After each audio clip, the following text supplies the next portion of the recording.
Hello, Aquarius. Welcome to the Plaid Sheep Oracle. Yours is a very interesting reading. We're going to see where it takes us as we go. I've been pulling a card from my Divining Poets, Emily Dickinson edition. Yours says, "To earn it by disdaining it is fame's consummate fee."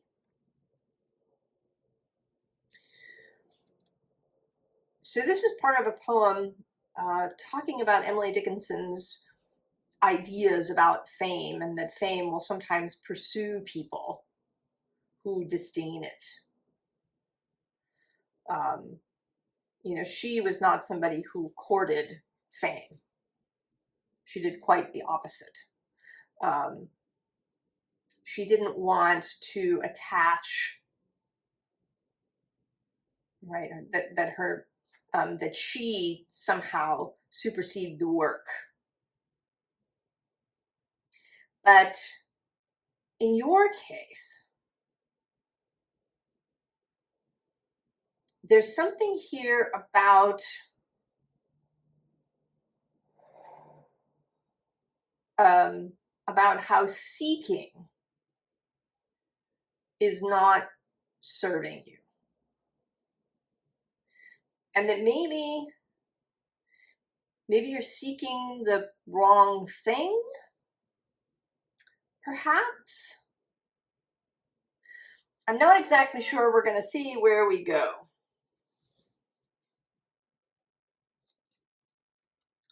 So we start with this Queen of Wands, certainly very regal, very proactive,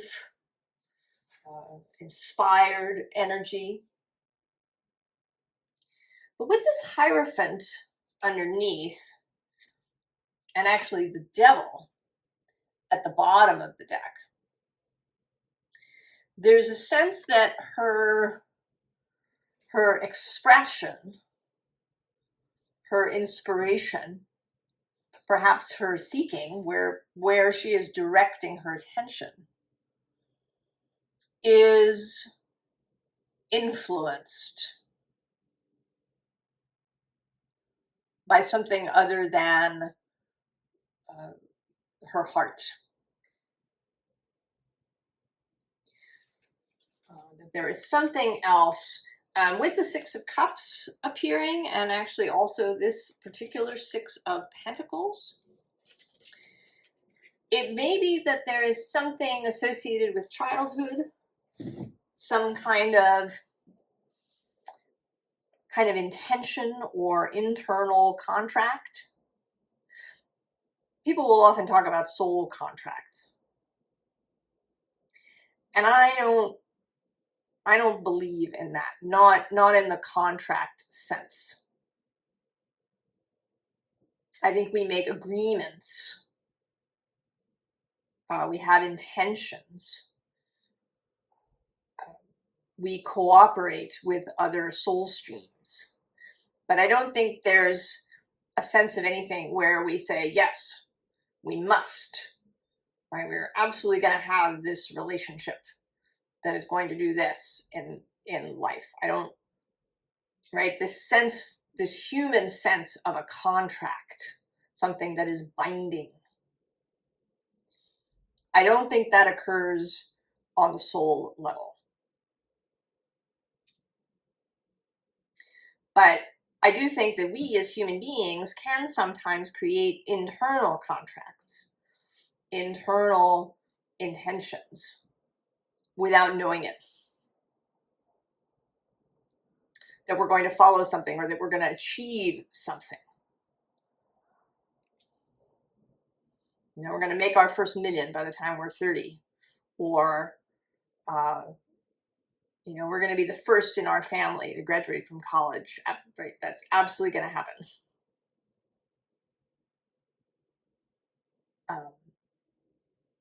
Or we're going to be, we're going to be monetarily successful or something. We're going to be the reliable one, perhaps.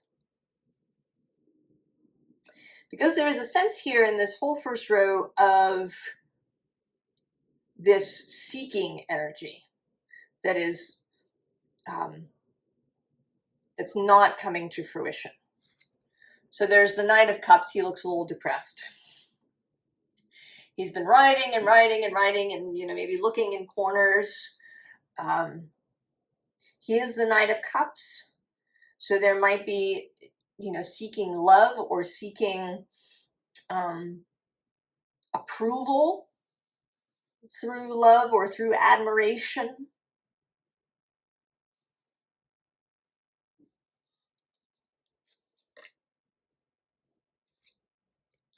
Then there's this Two of Swords, a kind of mental, internal, almost a battle going on, right? Maybe seeking the exact right answer, seeking the exact right choice to make in any given situation. I am certainly in that camp. I am what Gretchen Rubin calls an optimizer or a maximizer. What is the exact right choice here? What is the best choice? You can get caught up in that. And then the Five of Swords. This seems like finding the enemy, finding the thing that's wrong. This can come through as endless healing, you know, where we are forever trying to heal the next thing, and we're, you know, contemplating and what is the next thing that we have to heal and resolve. Or it can be in the outside world. What is the next problem to solve? What is the next thing I need to fix? What is the next conflict I have to resolve?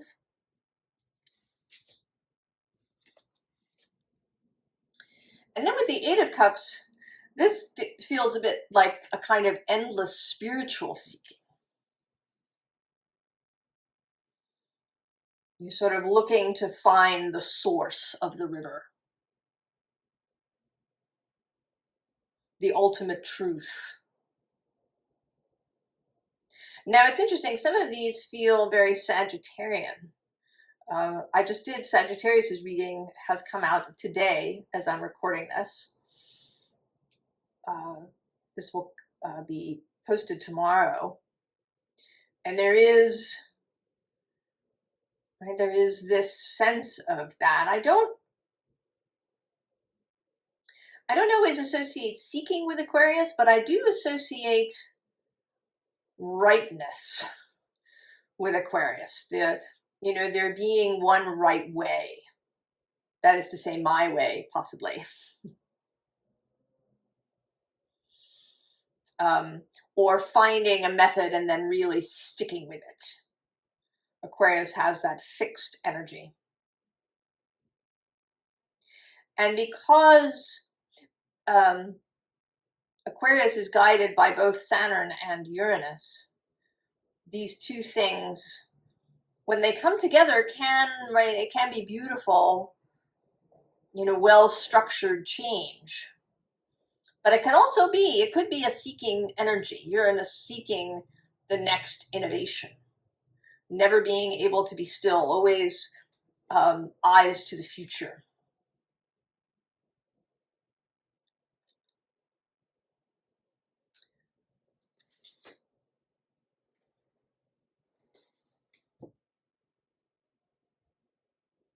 And then this next row seems to be energies that are wanting to speak to you a little bit. There's sort of three energies here, and then there's you. So we start with both the Six of Wands, and right below that, the Four of Wands. A suggestion, a call to be in the present, to enjoy what is here, to take the win. and to really enjoy it, to not be so much forever looking to the next thing, to really take time to savor what has been achieved. Whether, whether other people are part of this or not. There is a sense that other people are here. The Six of Wands usually has a crowd of people around it, and the Four of Wands has the sense of a group celebration. So take the win. Take the time to celebrate all that is. And not even, necessarily in the sense of achievement, but simply what is. To enjoy and appreciate all that is. The bottom of the deck, though, has this Fool. Must go looking, must go seeking, must get on the road.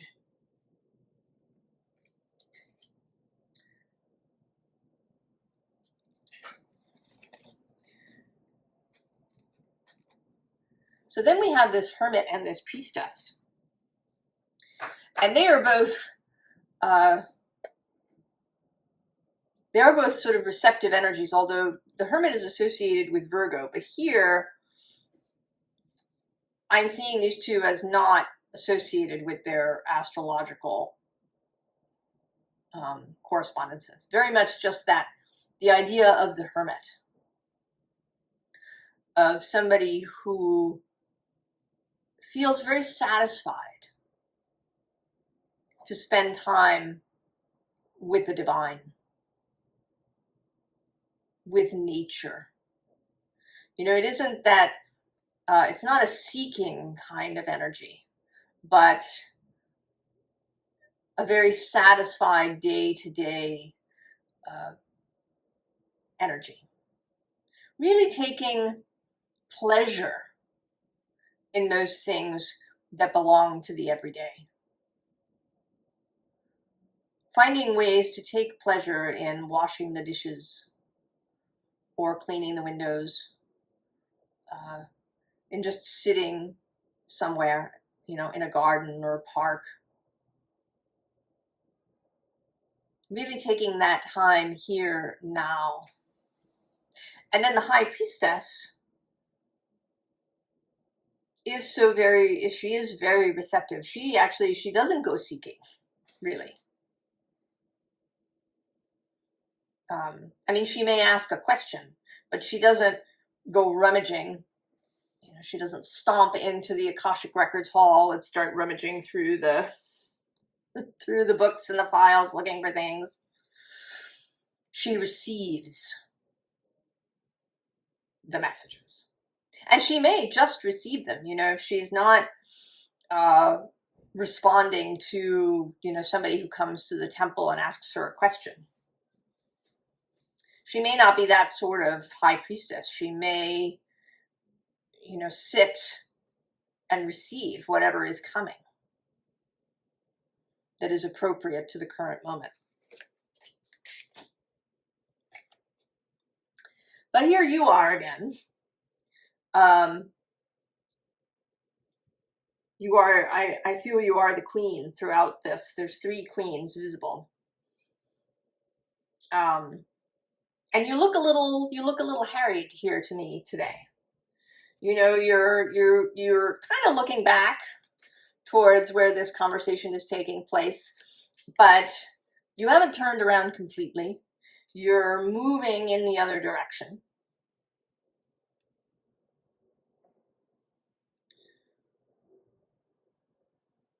You're caught up in lots of things.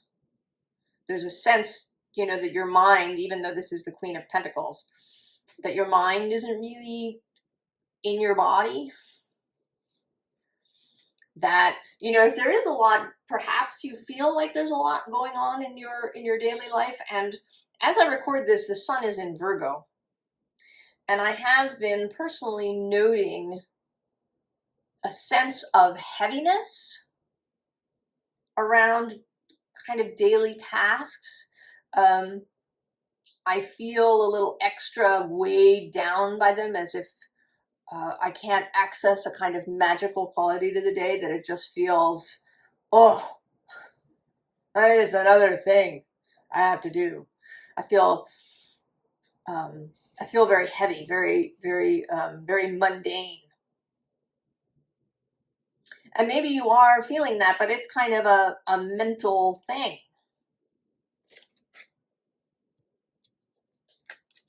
And then there's this Eight of Wands. And this seems, rather than, you know, there is all this information that's trying to reach you. This kind of beauty that is trying to reach you. But you are off somewhere in your own head. And so you can't see it.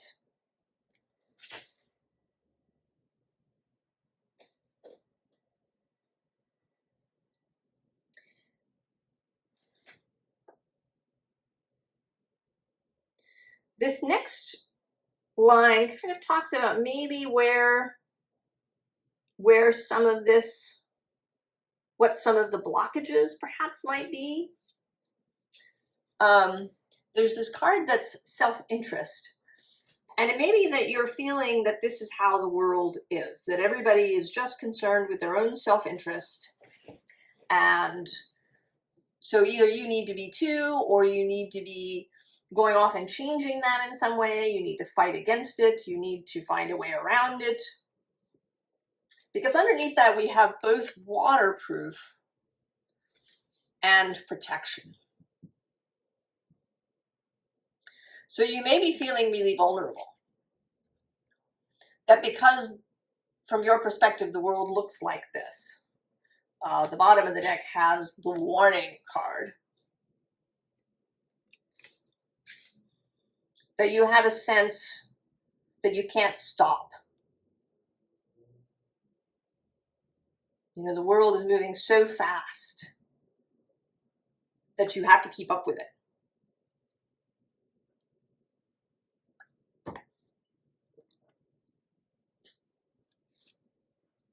And then even play, this play card doesn't feel like play today. This feels like some sort of chaotic thing going on. Like an argument in the playground. And then this abundance looks like hoarding. So not that there is, you know, not that there is affluence. You know, I prefer the word affluence to the word abundance because it implies a flow. That we don't need to hang on to things, hoard things, stockpile things. But this card has a stockpiling thing going on. So there may be some of that. I have to make sure I have enough. I have to stockpile. I have to figure out how to, you know, invest my money so that it will grow, grow, grow. I have to do all these things. And then scavenge. You know, maybe you don't feel this abundance. Maybe you feel as if you're scavenging. So this energy of, you know, perpetually looking into the future that you may be having. It's possible this is associated with Pluto's retrograde and he has moved into Capricorn. He won't be back to Aquarius until November 19th. It may be that because he was there and now he's gone, that there's some sense of loss or some sense of something, I don't know, having gone missing that you have to find. Perhaps. But he is also in this really harmonious relationship with Uranus and Neptune.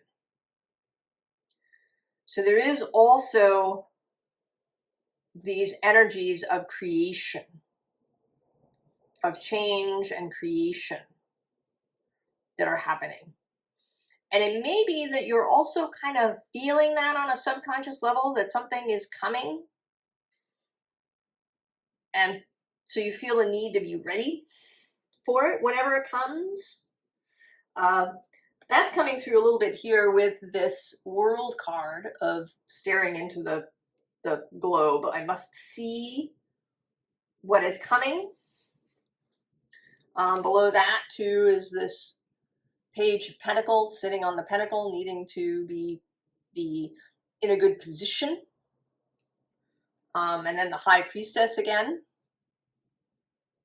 Perhaps if you're interested in astrology and in these kinds of things, for your own practice, maybe you've been divining and looking at the astrology. What is coming? What's going to come? Wanting to know what's going to happen next. And I think this is a real danger. I've certainly experienced it with divining work and with astrology, is it can really suck us into this future-oriented thing. You know, we're always looking to the next transit, the next, you know, we just hit the new moon, and then everywhere you look, there's new videos about the full moon eclipse that's coming up. But we're still a number of days away from that. Right? We are still here now. We're still, you know, enjoying the new moon energy. But the, you know, this insatiable appetite for content, that we always have to be making the new thing,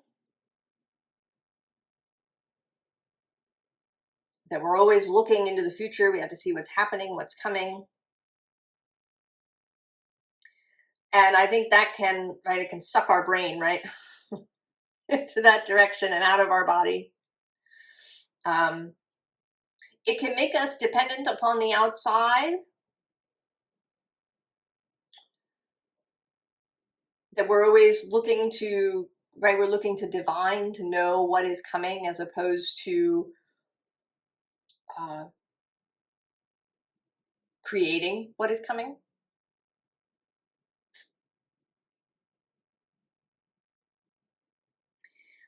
But right, we do have this Page of Swords on the bottom here, who is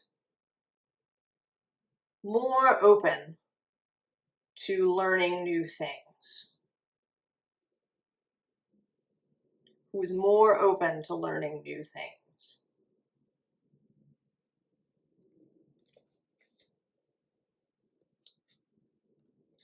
And also this King of Wands, who is Leo, right across the way from you.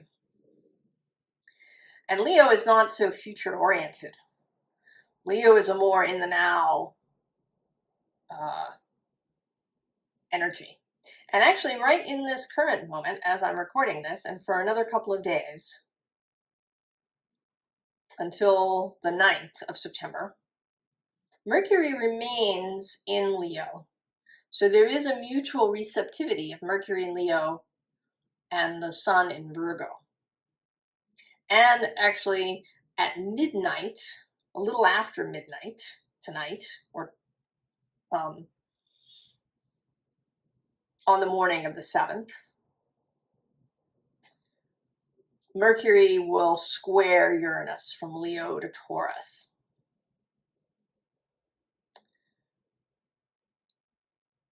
So there is a real possibility of new inspiration that will enable you to step out of this seeking mode. Because the next thing we have is the Nine of Swords, and you're right, there is this kind of vortex of forever being sucked into the future. But this is followed by the Queen of Swords, right? I think you're going to turn around, essentially, from this excess future seeking. I think you're going to turn around and really come into an understanding of your creative power in the moment. Because then the next card is this Seven of Cups. That, right, with these two people is generally for me about you and your wider self, you and Source, getting together to create this new thing.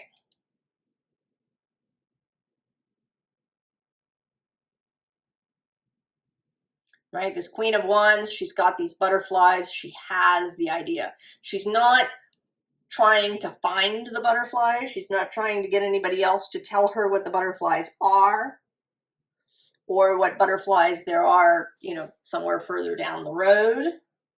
She is creating the butterflies. And then through that, she comes into creation, into bringing something into being. Now, the three queens came out. We had Wands, Pentacles, and Swords, but not the Queen of Cups. And she, I would say, is the least forward-looking queen. I mean, the queens are all, you know, meant to be receptive, but yours have a particularly outward-looking focus. Now, a kind of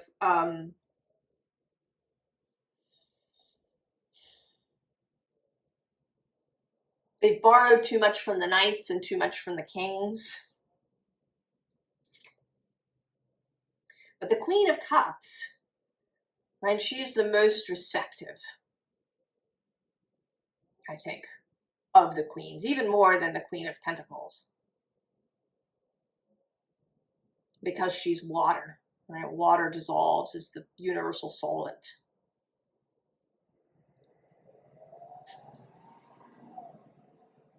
So I went and I looked for her in each of the decks. In this deck, she sits between the King of Swords and Justice. So she's, right, wanting to bring harmony, wanting to bring kind of these energies into balance. So, right, there you are. This is your card, traditionally, the King of Swords. To add this, right, this Queen of Cups energy. And then you have a more harmonious, more balanced approach. In the Hush Tarot, she sits between the Ace of Cups and this Queen of Swords. So it is her energy, I think, right? Her energy, her carrying this cup that is going to enable you to turn away from this all-consuming seeking.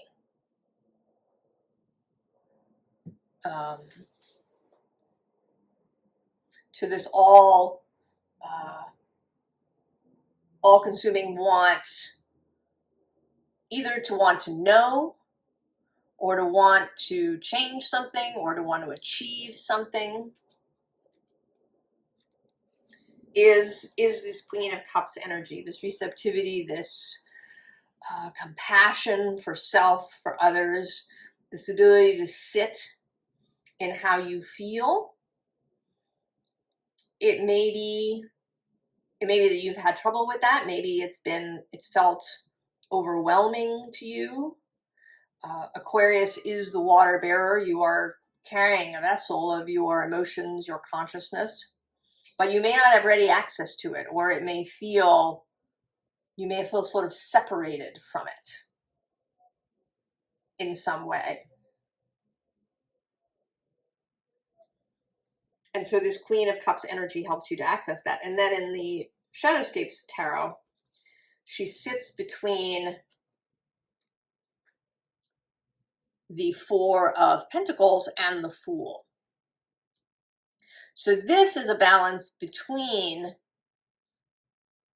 being overly concerned kind of with the mundane, with, you know, perhaps your financial situation, with the details of daily life, and then also the rushing ahead. So this queen who, right, who allows you to tend to the daily things, because we want to do things. We want to make the bed and buy the groceries and do these things, but we don't want to become consumed by that. And to feel fresh and new, to have a beginner's mind, to feel ready to move into the new when it arrives, but not to always be rushing to catch the future, is through this heart-centered approach, through a focus on receptivity.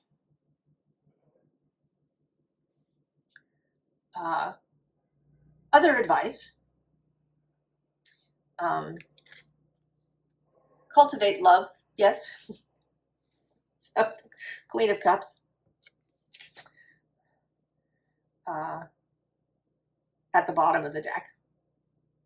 And then at the top of the deck, there's this mosaic, which says, let chance play its creative role in your life. And actually right below that is this fabulous card. I don't know why it's called Vertigo, but the tagline is, whatever you choose will be correct. And actually, I'm just seeing below that is epoch, pause in your journey.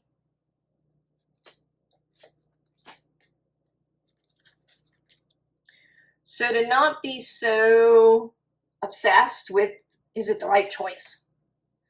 If you listen to Abraham, sometimes they will say, make a choice and then make it right. That essentially how you feel about a choice has more power than the choice itself. They talk about this a lot, you know, say with food.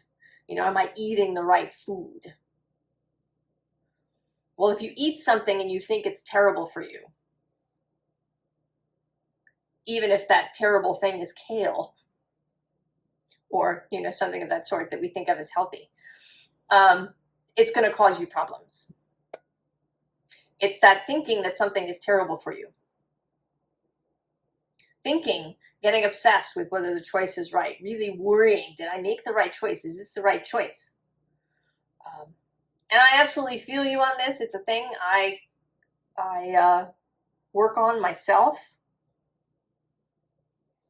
Is make the choice and then make the choice right. Choose, trust yourself.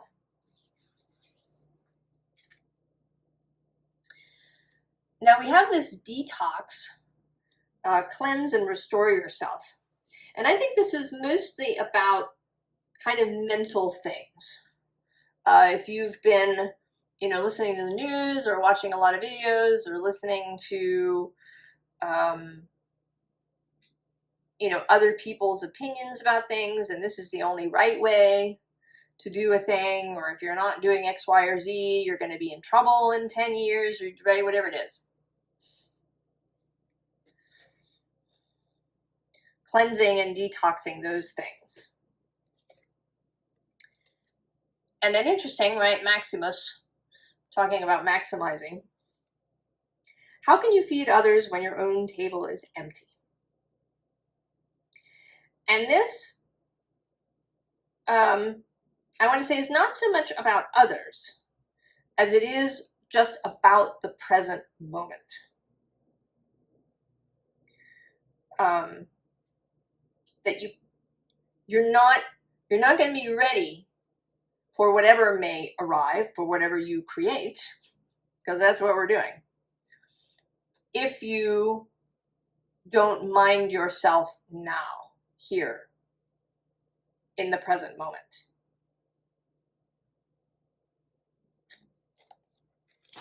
Aquarius. So, We want, right, we want to be focused more in the now, to be really appreciative, to be really present during our daily activities, to really appreciate all of that, and to understand that really we create the future, rather than, you know, getting obsessed with trying to find out, well, what's happening now? What's happening next month? What is the eclipse going to bring? What would you like it to bring? What does it mean to you? How does it feel? What do you want to create? And appreciating, really appreciating everything that you have now.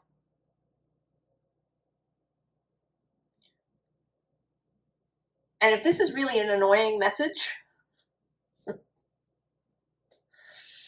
then it's probably meaningful for you. I wish you the best, Aquarius. I feel you, I really do. And I wish you the very best experience with this Queen of Cups and this real understanding that I think is coming to you of your own creational power in the present. I will see you next time. So long, Aquarius.